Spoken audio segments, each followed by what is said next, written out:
Get the hell off this property right now before I call the cops and have you dragged away in handcuffs." "Funny," the man replied, his voice calm despite the venom being spit in his direction. "I bought this house. Imagine buying your dream house, investing every single dollar of your life savings, signing the mountains of closing paperwork, and dreaming of the first night in your new master bedroom, only to return a few weeks later and find another family living comfortably inside, cooking dinner in your kitchen and watching TV in your living room." For Brandon Hale, this wasn't a hypothetical nightmare. It was his Tuesday afternoon reality. Brandon had spent the last decade clawing his way up the corporate ladder, saving every bonus, skipping vacations, and driving a beat-up sedan just so he could finally purchase a slice of the American dream in the upscale Oak Creek neighborhood. He had closed on the property 3 weeks ago, the ink on the deed still fresh in his mind, and had spent the interim arranging for contractors to paint the interiors before his official move-in date.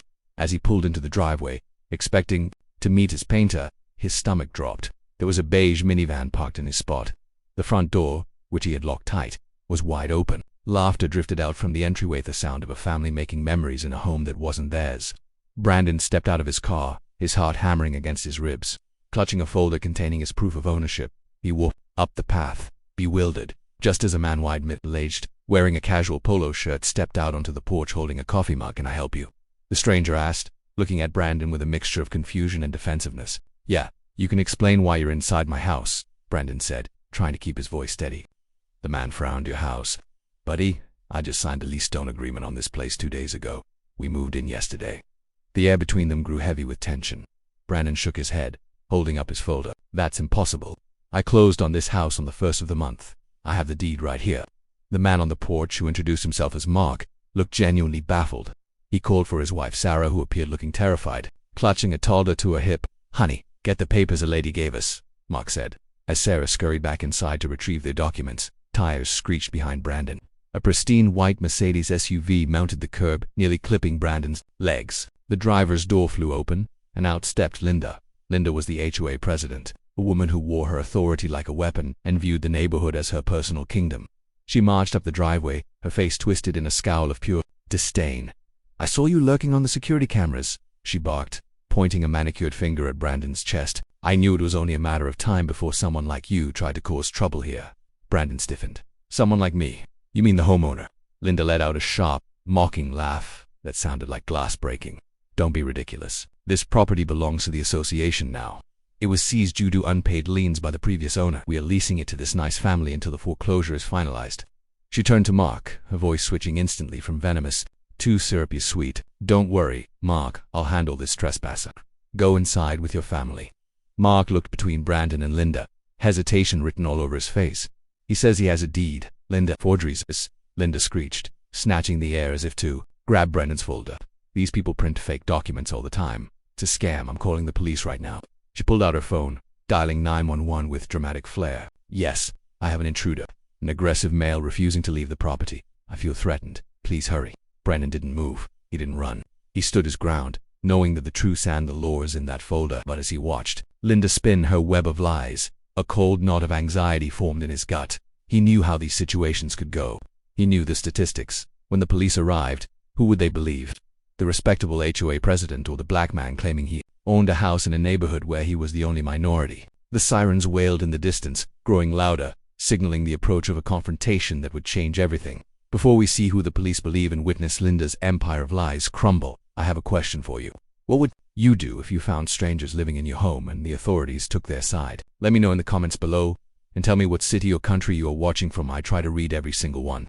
Also, if you believe no one should lose their home to corruption, please smash that like button and subscribe to Story Arc for stories that put fraudsters exactly where they belong. Your support helps us expose these injustice beasts. Back in the driveway, 2 police cruisers pulled up. Officers Miller and Davis stepped out, hands resting near their holsters. Linda immediately sprinted toward them, playing the role of the distressed damsel to perfection. "Thank God you're here," she cried, pointing at Brandon. "He's been harassing this poor family. He claims he owns the place, but he's obviously trying to run a squatting scam. I want him arrested for trespassing and harassment." Officer Miller, a seasoned veteran with a no-nonsense demeanor, held up a hand to silence her. "Okay, ma'am, calm down. Let's get everyone's ID." He turned to Brandon. "Sir, is this your vehicle?" "Yes, officer," Brandon said, handing over his license and a folder. "I purchased this home 3 weeks ago. Here is the deed, the title transfer, and the closing disclosure signed by the previous owner and the bank. Officer Miller took the documents, his face unreadable. Meanwhile, Officer Davis was speaking with Mark and Sarah, who had produced their own paperwork, a flimsy-looking lease agreement printed on standard printer paper, stamped with a generic HOA-approved seal. Linda stood by the officers, arms crossed, tapping her foot impatiently. I don't know why you're wasting time reading his fake papers. I am the HOA president. My word should be enough. I handle all the property transfers in this community. Officer Miller looked up from Brandon's deed. He looked at the county seal, embossed and raised on the paper. Then he looked at Mark's lease agreement. He walked over to his cruiser and keyed something into his onboard computer. The silence that followed was agonizing. Brandon watched the officer's eyes scan the screen.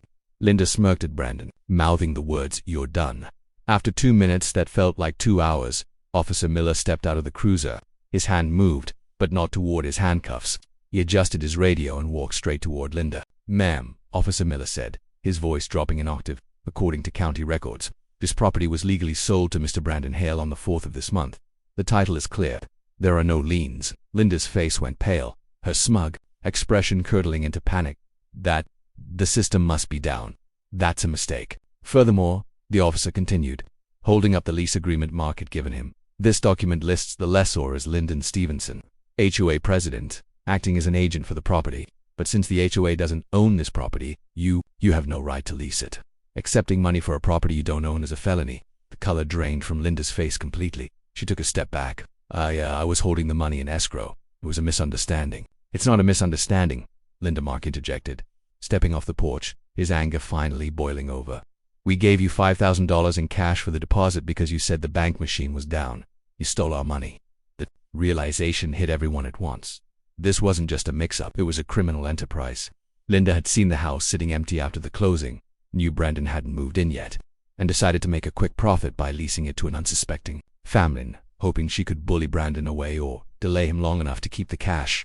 "You have the right to remain silent," Officer Miller said, reaching for his cuffs. That was the moment, Linda snapped.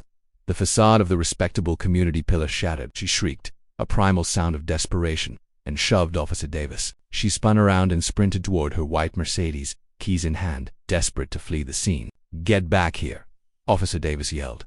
But Brandon was faster. He had anticipated the move. As Linda scrambled for a door handle, Brandon sprinted, cutting off her angle. He didn't touch her.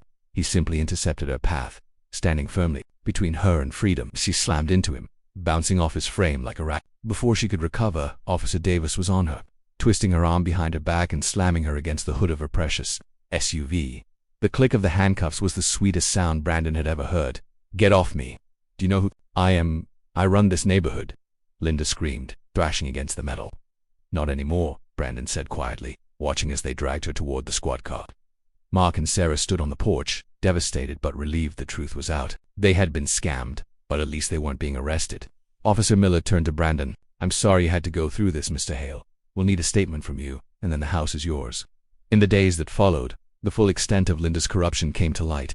Detectives found that she had done this 3 times before, targeting empty homes and minority buyers, banking on the fact that her position of power would intimidate victims into silence. But she hadn't counted on Brandon.